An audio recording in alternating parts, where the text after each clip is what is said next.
Hi, my name is Patrick. Been training students for various exams, including IPMAT Indoor, CAT, etc. Scored 100 percentile 6 times in CAT. Now, this video should tell you about a strategy for the IPMAT Indoor exam. Now, what is the right strategy or good strategy for the exam? First, let's understand the paper pattern. If you look at the three sections, one is the quant, short answers, which is you type in the answers. So, whatever you solve the question and type the answer, just the answer. Quant MCQ, multiple choice questions, you have options, you have to mark the right options. Same way, verbal 45 questions, all MCQs. So if you look at the total 90 questions, each question for 4 marks, the total 360 marks paper. You have negative marks for MCQ question and VA. There is no negative mark for quant essay, remember that. And each section is 40 minutes, so you have a time limit per section. So you have to finish the paper in that time limit. That's the paper pattern. So understand the paper pattern first before you form a strategy. Also try to understand the cutoffs. If you're looking at IPMAT Indoor, other colleges the cutoff will be lower. But if you look at IPMAT Indoor, the short answers cutoff was 24. Considering 4 questions, 4 marks per question, 6 questions correct without any negative marks.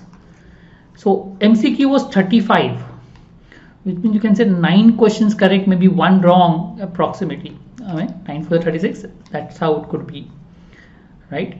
And verbal, if you look at 113, so total 172 would be the cutoff. That's the cutoff basically for 2024.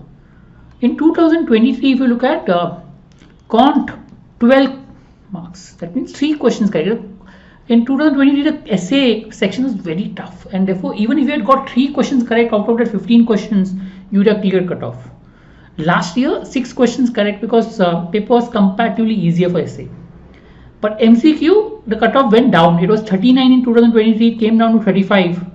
So 39 is basically, you can say 10 questions correct and 1 wrong would give you 39 marks. And 125 verbal, total 176. This is the cutoff basically for the sections. So if I want to form a strategy based on this, for let's say the quant short answer section. So last year's cutoff was around 24 to 12 approximately. 24 last year, 12 last year. So 3 to 6 questions. That means if the paper is tough, I need 3 questions correct.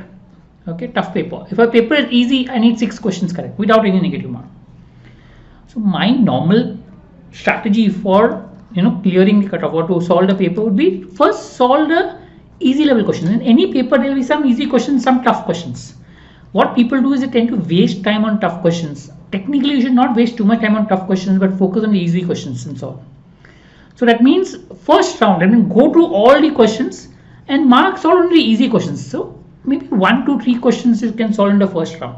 Don't try to solve too many questions in the first round. You will tend to waste a lot of time on the questions. So approximately say 3 questions is what you can aim to solve in the first round.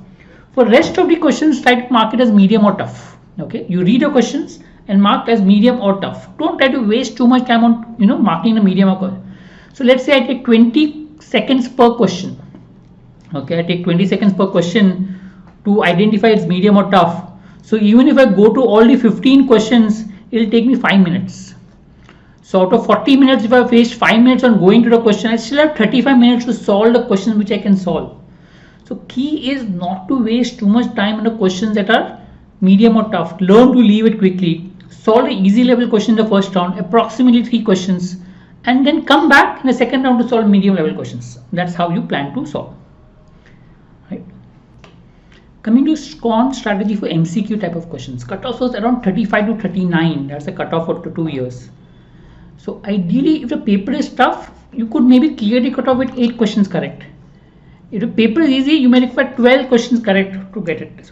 Less than 50% of the question. Total number of questions are 30, so less than 50% of the question. So again, here first round, the same strategy as what you did for essay. First round, solve all the easy questions and mark the rest as medium or tough. Okay, so try to solve around 5 to 7 questions in the first round. That means learn to leave a lot of questions quickly.